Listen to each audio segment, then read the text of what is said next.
And welcome back to another edition of Behind the Gate with Scott and Kate. I'm your co-host, Scott Waddell, along with Caitlin Wesley. We've got another special guest with us. But first of all, we'd like to thank our sponsors of this show, MCK Truck and Train, Blaine McKenna.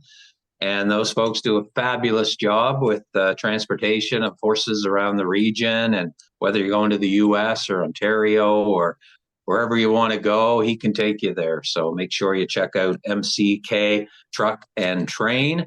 And as I mentioned, 9th episode. And make sure if you're watching this to hit the subscribe button so you don't miss any up and coming podcasts in the near future. So I'm going to turn it over to my co-host, Caitlin Wesley, and she's going to introduce our special guest on this Good Friday Easter edition of Behind the Gate with Scott and Kate. Go ahead, Kate. Awesome. Yeah. I'm so excited to have Zach on with us, Zach Mullins. He's a up-and-coming driver and trainer at Inverness Raceway. He's well-known on the track. He's been in some events as well as a young driver. His stats absolutely say it all. So, Zach, welcome aboard, and I'm excited to get to know more about you. Yes, thanks a lot, guys. I appreciate it very much. Getting the call to come on Behind the Gate. Awesome. Yeah, so your stats Yeah. have been pretty impressive this year, the past year actually. In 2023, you had, as a driver, you had 139 starts, 24 wins, 21 seconds, and 21 thirds for earnings of $31,000. And your UDRS is 306, so that's pretty wicked. But then I go into looking at your training stats and I compare them to your driving stats, and it's like your stable did wicked. I have to say, like, out of, all those 103 starts of your stable, like, you had 15 wins, you had 18 seconds, and 21 of those thirds that you got driving were from your own stable. Like, that's huge. So congrats on that, and I can't wait to talk more about it. Yes, thanks very much. Very successful season. So Zach, congratulations on a great season. And I've been fortunate enough to watch some races at Inverness and catch you in action, and can tell you're one of the young up and coming drivers. So congratulations on a great year. And why don't you tell our listeners first off, Zach, how you got involved in harness racing? Okay, well, I got involved when I was about 4 years old. My father, I'm a third generation horseman. My father got me into it. He's been a very successful trainer over the years as well. He taught me everything I pretty well know. Okay. So that's how I got involved, was my father, and his father got him involved. And I went from there, and we're here today. That's awesome. So I was talking to Red Deer. We were talking to Red Doucette the other night, and he had mentioned that you've got about 6 horses, I think, in your stable this coming year. Yeah, I got 2 2-year-old colts. I got 3 race horses and 1 3-year-old. Okay, how's the 2-year-olds looking? They're looking all right. They're on schedule so far. They're doing good. Yeah, are they maritime bred, I presume, are they? One, I have a malicious colt. He's maritime bred. I own that with Keegan McLean, one of my buddies, and Luke McDonald from Inverness. He's doing good. And the other one I have, he's Ontario sired. He's by Daly. He's doing all right. Okay, Dally, yeah. He was his mother died when he was born. He was one of them orphan horses. Okay. So I got him in the sale. He's doing Okay. Awesome. No, excellent. So you've been driving since 2020, so not really that long ago that you kind of hit behind the gate. And And 2023 season, like I said, was kind of your best year yet. You keep growing every year. You keep doing your ultimate best. Um, you put a couple of exciting moments in the season. What were they to you? Well, it ended off in 2022. I won the Governor's Cup consolation in 2022, and that gave me some confidence. And I wanted to get some redemption the next year to win the Governor's Cup final, and I ended up doing that. I won the second leg of the series, and then I got second in the first leg of the series, and we ended up winning the final with Revenant. He was quite the honor to drive, and I'd like to thank Tyler Link for giving me the opportunity to drive him. That's awesome. Yeah, he raced huge for you, and you got to the winner's circle, and that would have been an absolute thrill for you to get there. Yeah, That's for so sure. I was a little nervous for the big race. Obviously, it was the biggest race I was ever in, so I figured we'd leave out and try to get it done. We got her done. Awesome. Oh, good job. And you're one of the young gun drivers that we kind of give the nickname to, Zach, and hailing from Nova Scotia. And you've competed in a couple of those type events, like the Gamester Pinckney driving series. What's it like to participate in those type of series, and what do you get out of them as far as a stepping stone in your driving career? Well, I think it's definitely a good experience for young drivers to drive against other drivers from different tracks, their age, around their same age, their same caliber, like skill, kind of starting off. They're all starting off. I think it's good that way. I think we should keep doing them challenges for the young people. Definitely. As a Yeah, I know young, driver. yeah, absolutely. Like you get a chance to drive horses that you probably would never even think of getting a chance to drive. So Yeah. having all that different, opportunities, and it probably opens more doors for you too, as a driver to be on those horses. Yeah. Like if I remember right, I drove Junebug's baby, and not many people would want to drive him, but I was the young gun and I got up on him. Yeah, he's a handful, that horse. Yeah, it was quite the horse. He's been around a long time. He won a lot of races in the Maritimes, but he's Yeah. got that reputation of being one that's rangy for sure to sit behind. Yeah. As a Yeah, so young and definitely shows the top. Yeah, and as an up and coming driver in Nova Scotia, what do you personally think harness racing should, do to help encourage more of the young folks that are already involved, or ones that should get involved and, maybe even get their driver's license or trainers? Well, I think the pony races that you're running, I think that's a really good start for kids to get the feel of what it's like. Also, I think Nova Scotia could try to do like a matinee program like Charlottetown has, their PI. That would be good for amateurs or younger Good point. people doing around here. And I don't know if it'd be possible, but if they could do an amateur race for like an actual race, have the same rules, go for the purse money, and have the 5 or 6 drivers do that. Make the race mean something.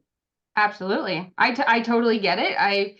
I've put on like a couple of the amateur driving championship challenges for Nova Scotia and had them from, drivers from all the 3 tracks of Nova Scotia. And we tried to do the circuit. Sometimes it's harder than others just due to travel and things like that. But I think you're 100% right. If they can get behind that gate, Yeah, get that taste of what it's like, I think that then people are hooked. They want to do it. They want to kind of, make that goal to become a driver like you or a driver like Red. So yeah, it's, trying to push, not so push, but encourage them, I guess. I completely agree. Start them yeah. young. move them on up and get them in the bike. Yeah. Yeah, and I think you made a good point there, Zach, about how PEI has really grown their up and coming drivers through the matinee program, and maybe Nova Scotia could look at starting something like that as well, and get get the youngsters with the fire in the belly. And when did you kind of first realize that you wanted to be a driver? Was there a particular moment that you said, I want to get some qualifiers under my belt and see if this feels natural to me? Yeah. Well, in 2018, I moved to PEI for 2 or 3 months to work for Mark Campbell, and I lived with Mark.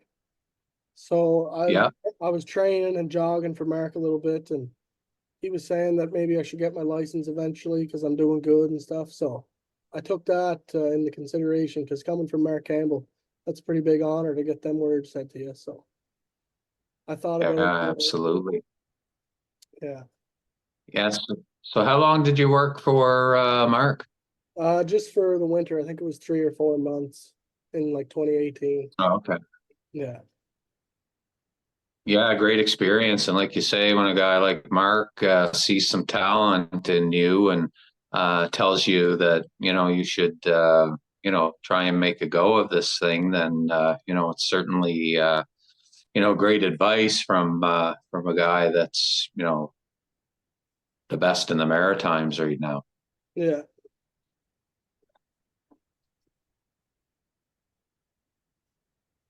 So tell us about your experience in the Gamester Pinckney this past year. I'm trying to remember. You can kind of refresh our memories about who you had in the race and what you finished.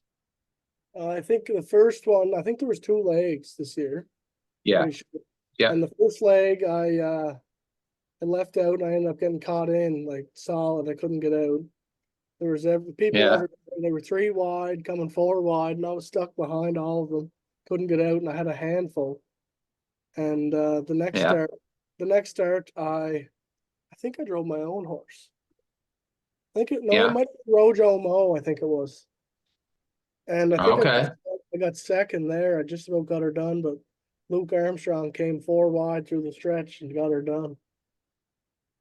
Yeah, yeah, exactly. Luke, of course, from New Brunswick here, so I've known Luke for a long time, and he's Yeah, been involved in these young gun competitions for a long time. So nice to see him get up and get the win. So hopefully they'll keep that series running this year, and the organizers have done a great job getting that going, and hope that it's back for 2024. yeah. Hope so. It Yeah. was very fun. Yeah, and being on the sideline, or even I know us, we had one of our horses in the challenge. It's a thrill, and it draws people from all over just to see you guys out there competing against each other. Who's gonna take the title? Who's gonna get the most points? So, and you're not even like, I've seen you guys in the paddock barn, and you guys seem so cool, chilled, relaxed, like nothing's phasing you. And then it's like, as soon as you get on that bike, it's like game's on. It's Yeah, like, watch out, I'm coming for you. Yeah. So it's kind of like, it's cool to see the whole difference of your guys' mind change from hanging with each other, carrying on, to what it's like to be out there, kind of like it's like your job. So it's pretty awesome to see. Um, to this date, you've trained, you've jogged, drive. Who's been your favorite horse to kind of do everything with? well, I'll go back just before I got my trainer's license. I had a horse by the name of Surrealist. My dad was the trainer Oh, then, surrealist. Yeah.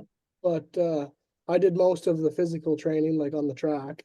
I wasn't old enough to have my trainer's license then, but that really wanted me to get my trainer's license. He was owned by Dana Ghetto. He was quite the horse. He had 21 wins in North America one year. It was the second most or something. It's Wow, crazy. that's awesome. He was Yeah, he wanted me to get my trainers for sure. Yeah, he was a tough old racehorse. I've seen him race quite a few times over the years, and he was a tough one for sure. So, what do Yeah. you do outside of racing, Zach? Besides horse racing, what would our listeners kind of be interested to know? What you might do outside of harness racing? Well, I'm a full-time carpenter for Blackstone Construction. I have a full-time job. Oh, okay. Yeah. So I do that. I go to the barns in the morning, get them jogged. I have quite a good team with me. My brother Cole and James Doyle comes up in the morning, one of my owners. My buddy Will Basker, he gets up. We get them done before work, and I go to work, come home, go back to the barn. Yeah. And that's a familiar story in the Maritimes. There's so many, um, working slash hobby horsemen that are doing exactly what you're doing, like going to the barn early in the morning and going there again at night, and then putting in a full work day. So Yeah. the life. A lot of people don't realize how much time and effort goes into um, looking after horses both before your regular job and then after work as well. Yeah, it's not an easy schedule some days. Yeah, no, for sure. Do you So how do you feel, feel the process is? No, yeah, go ahead, Caitlin. yeah, how do you feel like the process of getting your A license for the Maritimes is serving young drivers? Like, do you think it's good the way it is, or do you think there could be some adjustments? Like, what are your thoughts? I think it's good the way they have it in place now. I think it's good to get experience in overnight races first before you get your A license and move on to stakes or whatever if you're willing and up for that. Just to get more comfortable in the bike and get used to going faster before you get into bigger races, I guess. Absolutely. I agree. And as far as we heard your stats earlier in the podcast, Zach, and you had a tremendous year. Have you set any upcoming goals for 2024? Like, is there a certain win mark that you want to hit this year, or anything like that you've been striving for this season? Yeah, I'd like to get 30 wins in Inverness, but Okay. that's sometimes hard when you're driving against Redmond. He's pretty good, so Yeah. that's hard to do in Inverness when we only race for 4 months of the year. Yeah. Yeah. But I'd like to get No. 30 driving wins. That'd be good. Yeah, well, best of luck with that. And I know when we had Redmond on the other night, he spoke quite highly of you because we asked, some of the other drivers that he competes with over there, and he wasn't long mentioning your name, especially an up and comer and a guy to watch over the next few years. So I think you're going to surpass your goal this year, Zach. So we'll be cheering for you, bud. Yeah, thanks, buddy. No Can you tell problem. us about your first win? Like, what was the horse's name? Like, I know that first win always sticks with the drivers, and it's always one that you always kind of go back to thinking, you know, like that first win. Oh, I could have done this better, but I could have done that. But there's always those what ifs in a story. I think my first win was on my father's horse, so that made it extra special to me. Obviously, my father taught me everything I know, and he's been involved with harness racing since a long time. So to get my first win on his horse was pretty special. Did your dad drive, Zach, or? No, he just trained for many years. He's one win away from $100,000 made in Inverness. Wow. Oh, is that right? Okay, we'll have to keep an eye on that. So throw me a note when the case I miss it, and we'll pop it up on the site. That's great. Yeah, I might have to get his trainer's license back so he can do that though. Oh yes, yeah. Yeah. Handed the reins over to you, did he? Yeah, he gave me the go-to. Yeah. Well, I think the horses are in pretty good hands. So we definitely wish you the best this season, and we thank you for taking part, especially on a holiday, to take part in our podcast here or I guess this morning, Zach. So thank you very much. Yeah, thank you guys very much. Happy Easter. Yeah, to you as well. So that'll wrap up another edition of the Behind the Gate with Scott and Kate, again sponsored by MC Truck and Train. This was our 9th episode, and we've got our 10th episode coming up shortly, and Saul Lanigan will be our special guest. And we welcome a new sponsor to the podcast, Elm Grove Farms. So before we go as well, wanted to congratulate the drivers that have made it into the Atlantic Regionals.